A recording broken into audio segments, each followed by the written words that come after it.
Are you tired of being single or struggling to make your relationship work? I'm about to share 5 mindful ways to build a strong romantic relationship.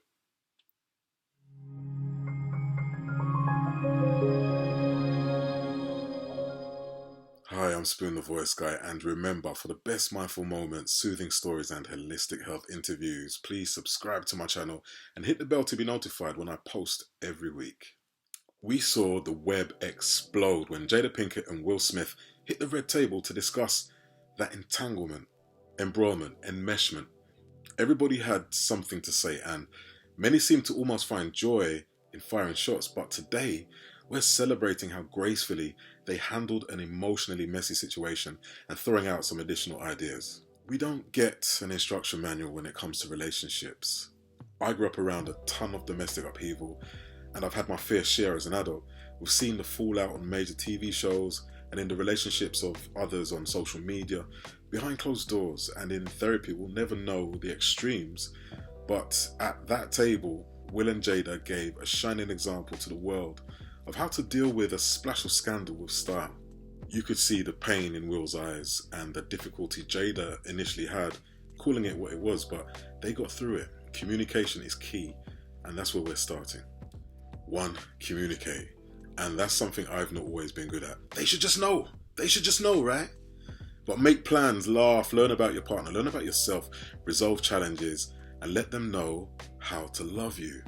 Which leads us nicely into number 2. Figure out yours and your partner's love language.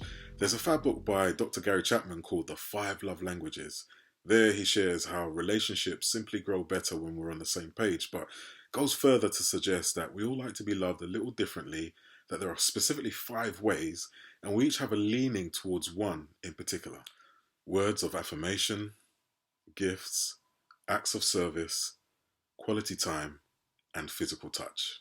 So you may find you're showering your significant other with gifts, but they'd much prefer you to switch your phone off and spend quality time with them.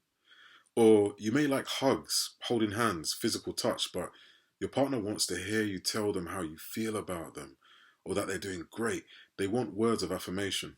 Do the test at 5lovelanguages.com, figure out yours and their love language, fill up what Dr. Chapman refers to as the love tank. Make time to love how your partner needs it. Let them know how to love you and see how things go. So, question, what do you think your love language is? Let me know in the comments. Number 3, don't be an emotional or otherwise punchbag. Beyond the love bubble, the lust and infatuation, the realization soon kicks in that this is for real and will take work and maintenance, especially as we learn more about habits and traits that were once well tucked away. At the time of this video, easing out of lockdown, we saw a spike in breakups. The UN described the worldwide increase in domestic abuse as a shadow pandemic, as cases shot up by 20%. Those issues were often already there but erupted under the magnifying glass of intense periods of contact during isolation. Be honest with yourself and know when to let go. Is it working? Does it feel right? Begone users, abusers, energy vampires and narcissists. Everybody has a different situation. There's no one size fits all, and many factors add to the challenge of it all, but it's okay to walk away, especially when children are involved. We can't help anyone if we're depleted.